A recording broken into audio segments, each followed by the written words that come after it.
ఏంటి? మరి 40 ఏళ్ల కింద కట్టుకున్నటువంటి వాళ్ళ పరిస్థితి ఏంటి? ఇవాళ వచ్చేసి బీద ప్రజల మీద నోటీసులు ఇవ్వడం వల్ల దానికి ఏం చేశారు మీరు?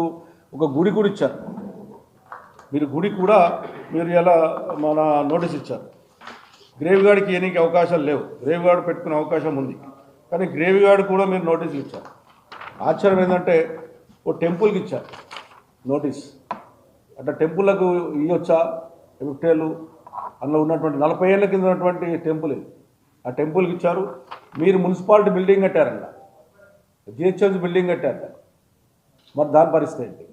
గ్రేవ్ గార్డ్ ఉంటుంది. చెర్లలో చాలా మటుకు ఎక్కువ పెద్దలు ఉన్నప్పుడు చాలా మటుకు చెర్ల పక్కకే గ్రేవ్ గార్డ్ పెట్టారు, వాళ్ళు కట్టారు. దాని కూడా నోటీస్ ఇచ్చారు. మరి ఇవన్నీ తీస్తే ప్రజలలో ఏ రకంగా బాధపడుతారో ఆలోచన చేసుకోమని చెప్పి నేను హైడ్రా కమిషనర్ గారికి, అదేవిధంగా ముఖ్యమంత్రి గారు కూడా మీ ద్వారా నేను విజ్ఞప్తి చేస్తా ఉన్నాను. ఖచ్చితంగా దీన్ని మీరు చేసే పని నేను పూర్తిగా ఒక శాసనసభ్యునిగా నేను మద్దతు ప్రకటిస్తూ ఉన్నాను. మీరు చేసే పనులలో ఎంబడే దాన్ని ఏ రకం ఉందో బీద ప్రజలకు అన్యాయం జరగకుండా, అదేవిధంగా ఉన్నటువంటి ఎక్వైర్ చేసిన భూమిని ఎంబడే దాన్ని టేకప్ చేసి డెవలప్ చేసే విధంగా, అదేవిధంగా ఉన్నటువంటి పట్టదారులకు టీడీఆర్ ఇచ్చేసి పట్టదారులను కూడా తొలగించే విధంగా ఉంటే చర్యలు ఇంకా బాగుంటుందని చెప్పి నేను తెలియజేస్తా ఉన్నాను. రాజకీయాలకు అతీతంగా చేయండి, రాజకీయాలకు కక్షపూర్వకంగా చేయొద్దని చెప్పి విజ్ఞప్తి చేస్తా ఉన్నాను. ఒక్కొక్క పార్టీ చూస్తే, ఇలా బీజేపీ పార్టీ చూస్తే రాష్ట్ర అధ్యక్షుడు ఒక మాట మాట్లాడుతున్నాడు, వాళ్ళ ఎంపీ ఒక మాట మాట్లాడుతూ ఉన్నాడు. ఈ రకమైనటువంటి కక్ష సాధింపులు పోకుండా మీ వ్యక్తిగత కక్షలతోని ఒక పార్టీని టార్గెట్ చేయొద్దని చెప్పి నేను విజ్ఞప్తి చేస్తా ఉన్నాను. మీరు చేసే పనికి ఒక శాసనసభని మద్దతు ప్రకటిస్తాను తప్ప బీద ప్రజల దగ్గర రావద్దు. అదేవిధంగా ఇలా 40,000 మంది డబుల్ బెడ్రూమ్లు ఆ ప్రభుత్వం మా ప్రభుత్వం ఉన్నప్పుడు 1,00,000 ఇళ్ళు కట్టాం. 61,000 మంది డబుల్ బెడ్రూమ్లు ఇచ్చాం. ఇంకా 40,000 డబుల్ బెడ్రూమ్లు ఉన్నాయి. డబుల్ బెడ్రూమ్లు ఏవైతే ఎక్కడెక్కడైతే ఈ చెర్లలో కొద్దిగా ఎఫెక్ట్ అయినటువంటి వాళ్ళు కానీ, నాలలో ఉన్నటువంటి ఎఫెక్ట్ అయినటువంటి వాళ్ళు అందరూ కూడా ఆ డబుల్ బెడ్రూమ్లు ఇచ్చి అలా కట్టేయండి. ఇప్పటికీ ఉన్నాయి, కావాలంటే 40,000 మంది ఉన్నారు కాబట్టి 10-12,000 మంది మూసినది మీద కానీ ఇక్కడ నాలాల మీద కొంతమంది ఆక్రమించుకున్నటువంటి వాళ్ళు ఉన్నారు. వాళ్ళందరినీ కూడా తొలగించి వాళ్ళు ఎంబడే వాళ్ళు డబుల్ బెడ్రూమ్ ఇచ్చి అది ఇమీడియట్గా నాలను కూడా టేకప్ చేయమని చెప్పి నేను విజ్ఞప్తి చేస్తాను. ఎందుకంటే ప్రభుత్వం కేసీఆర్ గారు ప్రభుత్వం ఉన్నప్పుడు డబుల్ బెడ్రూమ్లు ఉన్నాయి. ఆ ఉన్నటువంటి డబుల్ బెడ్రూమ్లో ఆ రకంగా ఇచ్చినట్టుంటే నాలలు ఫస్ట్ నాలలు చెర్లు చేయాలి. నాలలు చేయకుండా చెర్లు చేస్తే కూడా పెద్ద ఉపయోగపడదు. నాలలను కూడా మీరు టేకప్ చేయమని చెప్పి నేను విజ్ఞప్తి చేస్తా ఉన్నాను.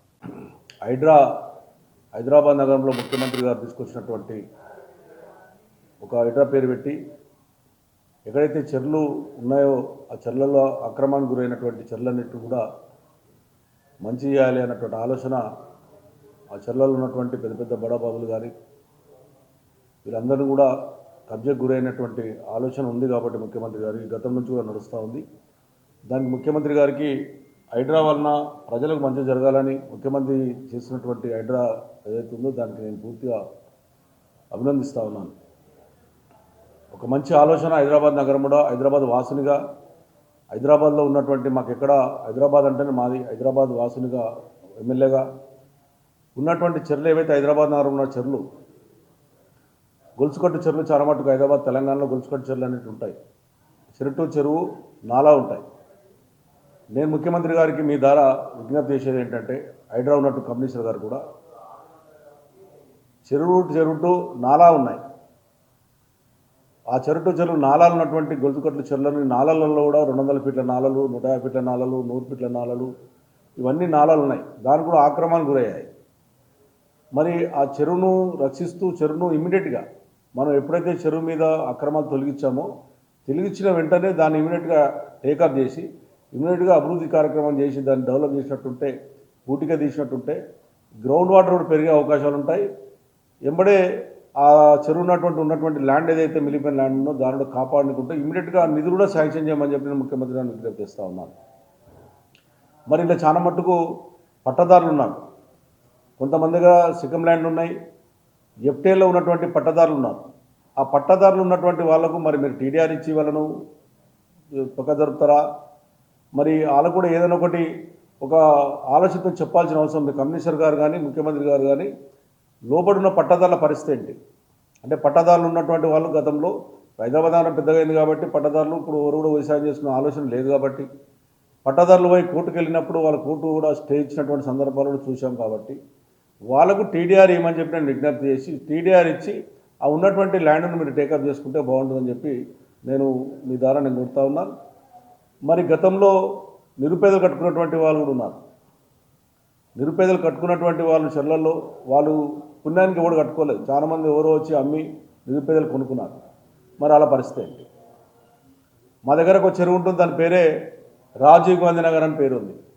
గతంలో మీ నాయకుని పేరే పెట్టారు మరి ఇప్పుడు చూస్తే కొంతమంది చెర్లో ఉన్నట్టుగా రికార్డులు ఉన్నాయి. మరి దాని పరిస్థితి ఏంటి? ఆ నిరుపేదల పరిస్థితి ఏంటి? అదేవిధంగా ఇవాళ సాఫ్ట్వేర్ ఉద్యోగస్తులు చాలా కష్టపడి వాళ్ళు ఉద్యోగంలో పైసలు లేక లోన్లలో పోయి వాళ్ళు కొనుక్కుంటారు. కొనుక్కున్నప్పుడు వాళ్ళు పేపర్ చూస్తారు. యాక్చువల్గా మున్సిపల్ పర్మిషన్ ఉందా, హెచ్ఎండిఏ పర్మిషన్ ఉందా అన్నీ చూసే కొనుక్కుంటారు. మరి మీరు వచ్చేసి అది చెర్లా ఉందని చెప్పి ఇమీడియట్గా డిమాలిషన్ చేశారు. మరి ఇప్పుడు కొనుక్కున్నటువంటి వాని పరిస్థితి ఏంటి? అమ్మినతో డబ్బులు ఇప్పిస్తారా?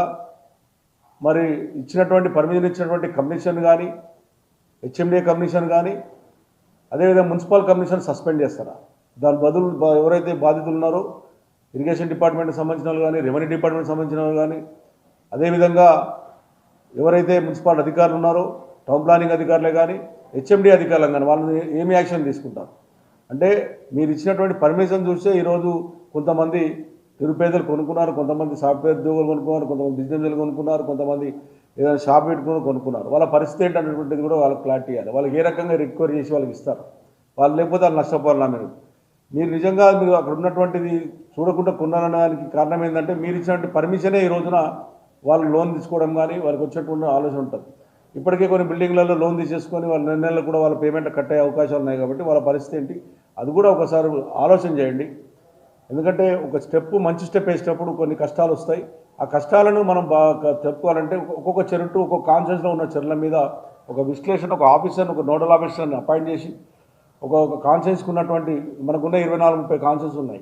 ఆ 24-30 కాన్షియస్లలో ఒక నోడల్ ఆఫీస్ని వేసి ప్రత్యేకంగా చెర్ల మీదనే దాన్ని ఏం చేస్తే బాగుంటుందని పెట్టి ఇది ఒక హైదరాబాద్ ఎమ్మెల్యేలను కూడా, హైదరాబాద్కు సంబంధించిన ఎంపీలను కానీ, హైదరాబాద్ ప్రజాప్రతినిధులను కూడా ఒక మీటింగ్ ఏర్పాటు చేసి ఈ రకంగా చేయబోతున్నామని చెప్తే ఇది బాగుంటుంది. ఎందుకంటే హైదరాబాద్ ప్రజలలో భయబాధలు కొంతమంది భయపడతా ఉన్నారు. కాబట్టి దీన్ని పూర్తిగా తొలగించాలి. కొంతమంది హర్షిస్తారు, కొంతమంది బాధపడతారు. నష్టపోయినోడు బాధపడతాడు, నష్టపోయినోడు హర్షిస్తారు. నిజంగా ఇది ఒక మంచి కార్యక్రమమే.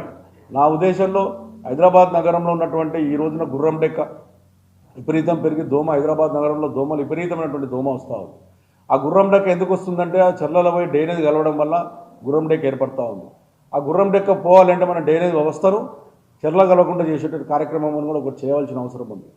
ఎప్పుడైతే గుర్రం డెక్కని గిట్ట మనం దాన్ని చేయగలిగినట్టుంటే బ్రహ్మాండం చేయొచ్చు. మా కేటీ రామారావు గారు ఉన్నప్పుడు ఉన్నటువంటి చెర్లన్నిటికీ ఎస్టీపీలు పెట్టడం కార్యక్రమం చేశాం. ఇప్పటికే మా కుకుట్పల్లి కాన్ఫరెన్స్లో ఎస్టీపీలు కనీసం ఒక 10 చెర్లు 9 చెర్లకు ఎస్టీపీలు కంప్లీట్ అయినాయి. ఇంకొక 10% ఉన్నాయి. ఆ ఎస్టీపీలు ఎందుకు పెట్టామంటే చెర్లలో నీళ్ళు పోకుండా ఉన్నటువంటి డ్రైనేజీని ఎస్టీపీ ద్వారా ఫిల్టర్ చేసి మళ్ళీ చెర్ల వదిలి దాని ఫిల్టర్ ద్వారా చేసినట్టుగా గొలుసు చెట్లు ఏ రకంగా చేశాము. ఈరోజు ఆ కుకుట్పల్లి కాన్ఫరెన్స్లో ఎస్టీపీలు కూడా అన్ని బ్రహ్మాండం చేశాం. కొన్ని ఎస్టీపీలు అయితే చెర్లనే మరి కట్టాం మనం. మరి దాని ఆలోచన ఏంటి?